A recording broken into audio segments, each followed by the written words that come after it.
Schon gehört? Eine Gruppe, die sich der neue Marquis nennt, sorgt für allerlei Meldungen nahe der kardassianischen Grenzen. Offenbar wollen sich ihre Kolonien zurückholen. Die nehmen den Kampf wieder auf? Sieht so aus. Jetzt, wo die Kardassianer am Boden liegen und die Romulaner und Klingonen ihnen auf die Finger schauen, hätten sie zum ersten Mal eine echte Chance. Ich wünschte, wir wären in dieser Position gewesen, als ich noch bei Marquis war. Unser Freiheitskampf bestand eigentlich aus einem ständigen Hit-and-Run, mit Betonung auf Letzterem. Nun, vielleicht könnten Sie immer noch helfen. Ich habe nie ein großes Geheimnis daraus gemacht, dass ich dem Marquis Sympathien entgegengebracht habe. Und ich habe beschlossen, zu helfen, wo ich helfen kann. Was schlagen Sie vor? Ich bin Ihr taktischer Offizier und stellvertretender Commander dieses Schiffes. Es gibt eigentlich nichts, was nicht früher oder später über meinen Tisch geht. Und Sie sind der leitende medizinische Offizier, verantwortlich für sämtliche Bordvorräte und Medikamente. Für uns beide zusammen wäre es ein Kinderspiel, den Kolonisten etwas zukommen zu lassen. Sie wollen Vorräte vom Schiff schmuggeln und dem neuen Marquis übergeben? Nichts Dramatisches, vielleicht ein paar medizinische Replikatoren, Energiezellen, Vorräte, so etwas in der Art. Etwas, was bei uns nur rumliegen würde und was wir jederzeit neu replizieren können. Ich weiß nicht. Ich gebe zu, es klingt verlockend. Ich kann mich noch gut erinnern, als ich bei Marquis war. Wir hatten nichts.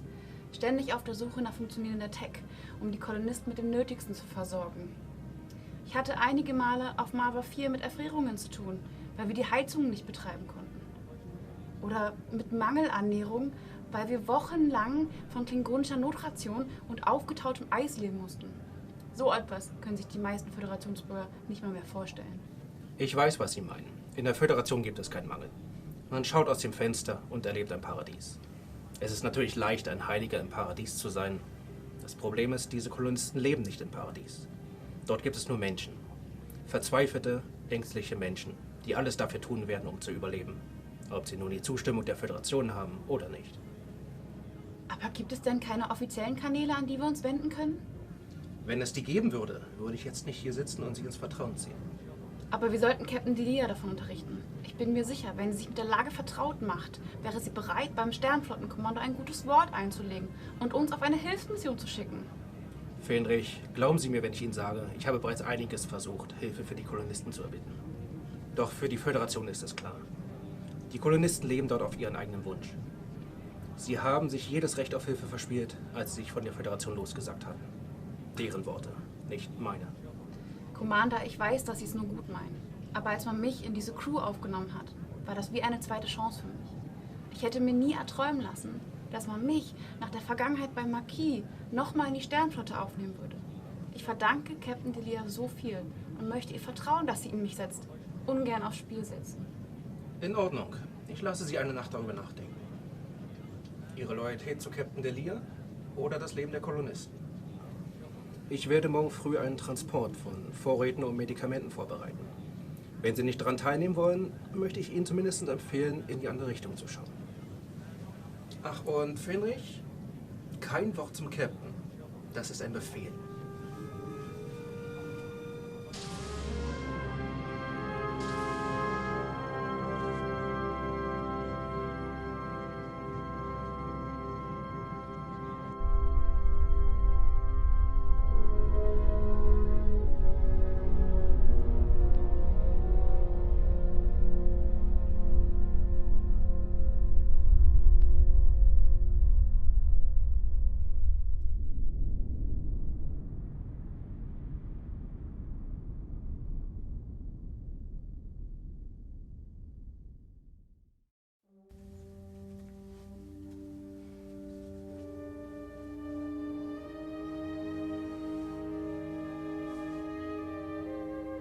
Computer, gibt es Berichte zu den Zuständen an der kardassianischen Grenze? Es gibt 47 öffentlich zugängliche Berichterstattungen über das gewählte Thema. Spiele den aktuellsten ab. Obwohl die Feuer des Dominion-Krieges längst erloschen sind, sieht es für ehemalige Föderationsbürger, die sich entschlossen haben, die einstigen Marquis-Kolonien für sich in Beschlag zu nehmen, weiter düster aus. Doch waren es früher die kardassianischen Nachbarn, die ihnen das Leben schwer machten, so ist es heute eine Unterversorgung an Lebensmitteln sowie medizinischen und technischen Vorräten. Die Föderation hat in ihrer Stellungnahme verlauten lassen, dass sie die Bewohner gerne in Föderationskolonien aufnehmen würde. Aber solange sie beschließen, Planeten zu kolonisieren, die rechtlich der Cardassianischen Union zugestanden werden, könne man nichts für sie tun.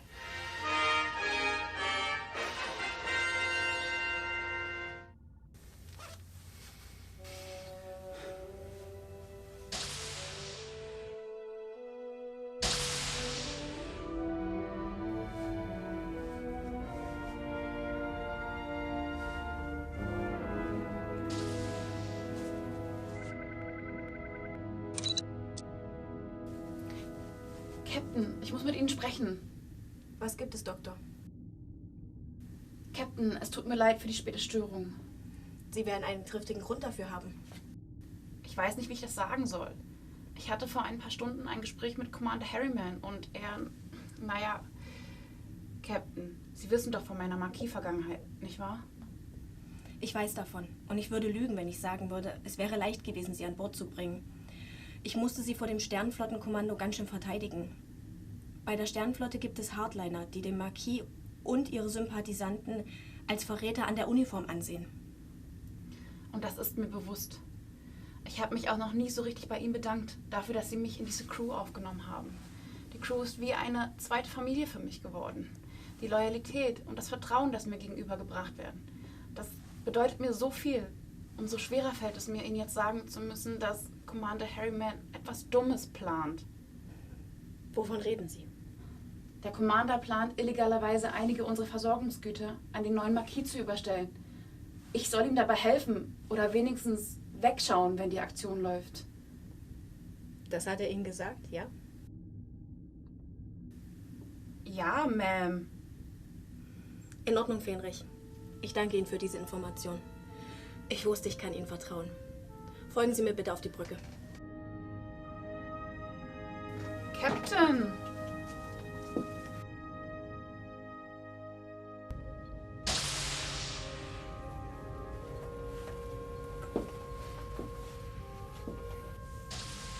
Captain auf der Brücke?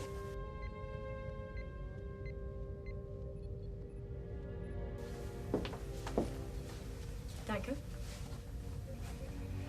Commander, Dr. Onaris hat mir gerade etwas sehr Beunruhigendes über Sie mitgeteilt. Wollen Sie mir vielleicht etwas beichten? So, Sie konnten es also nicht lassen und haben den Captain informiert. Gegen meinen ausdrücklichen Befehl. Commander, Sie mögen ja die richtige Intention haben. Aber ich bin der Crew beigetreten, weil es ihm nicht so zugeht wie beim Marquis. Ich habe gesehen, wo es hinführt, wenn sich jeder selbst der Nächste ist. Der Zusammenhalt dieser Crew basiert auf Loyalität und Vertrauen. Eigenmächtiges Handeln, nur des Handelns wegen, bringen uns nicht weiter. Entweder wir ziehen alle an einem Strang oder gar nicht. Ist das Ihr letztes Wort? Ja. Dann ist das hier für Sie.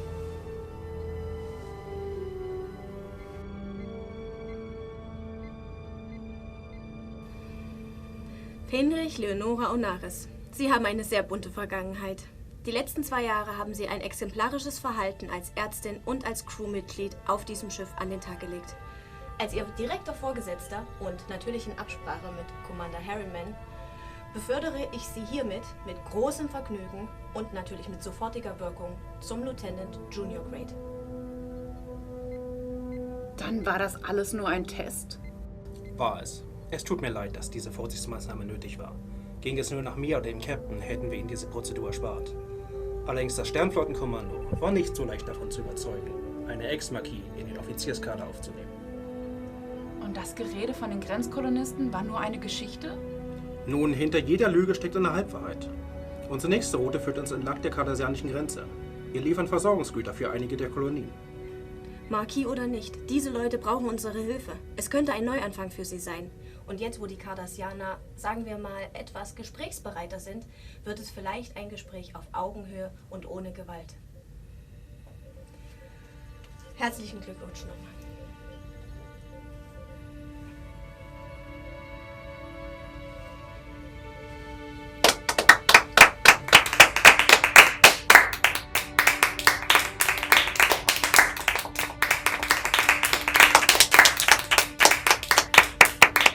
Heinrich Kosch, machen Sie eine Meldung an das Sternflottenkommando. Wir haben einen neuen Lieutenant an Bord.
Frag mich ja, wann unser einer mal mit der nächsten Beförderung dran ist. Ich bitte Sie.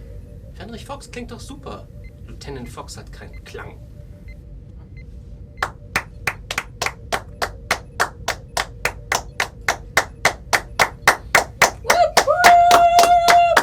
Ihr werdet nie befördert!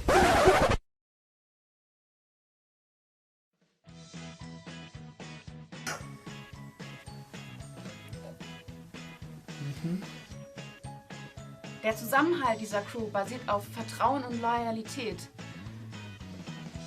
Sehr gut. Das ist doch schon mal auch ein Satz gewesen, oder? Das ist der nächste Satz gewesen. Sehr gut.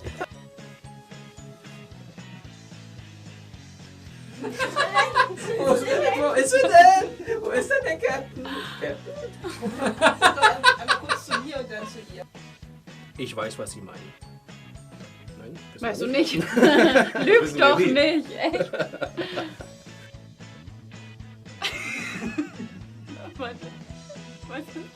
Das war meine Aufgabe. Okay, einfach nochmal. Ja, ich habe meine Hose an. Ich habe eine Hose an. Man glaubt es kaum. Wo ist meine Hose? Und Ringelsocken. Rosa Ringelsocken. Wir müssen sagen, rosa Ringelsocken. Ja, und ich weiß nicht, wie ich es Ihnen sagen soll, aber ich hatte eben ein Gespräch mit Captain Harryman. Captain Harryman. Das ist sehr interessant. Commander Habe ich irgendwas verpasst? Sissi, ich glaube, du sollst dir Sorgen machen. Die Krankenversicherung ist. Jetzt wird er auch befördert? Alle werden hier befördert, nur der Chief nicht. Nun, jeder Hinterlüge. Ja, wer kennt's nicht? Hinterlüge Weide. Ich hintergehe alle. Wovon sprechen Sie? Der guckt. Mann, er wirft Müll weg. Ja, Trennt ihn nicht. so läuft's hier. Ist das Ihr letztes Wort? Ja. Dann ist das hier für Sie.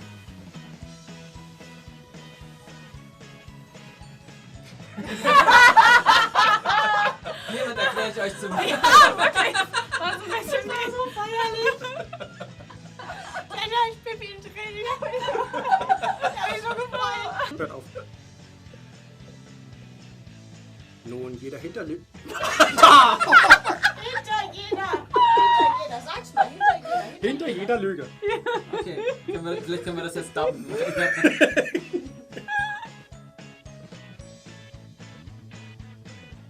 Achso, jetzt sag ich Etwas, was bei uns nur rumliegen würde und was wir jederzeit neu replizieren können. Das Läuft die Wasser Nase? ist, nein, beim Trinken ist mir was gegen die Nase gegangen. Hast du jetzt ein Milchschnurrbart?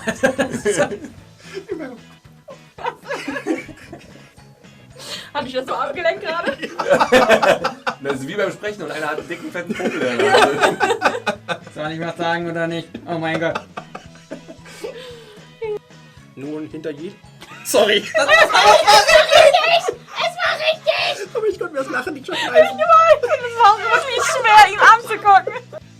Commander, Sie mögen ja die richtige Intention haben. Aber ich bin der Crew beigetreten, weil es hier nicht zugeht wie beim Marquis. Ich habe gesehen, wo es hinführt, wenn sich jeder der Nächste ist. Hör auf zu lachen. Du auch zu lachen. Ist ja nicht so amüst.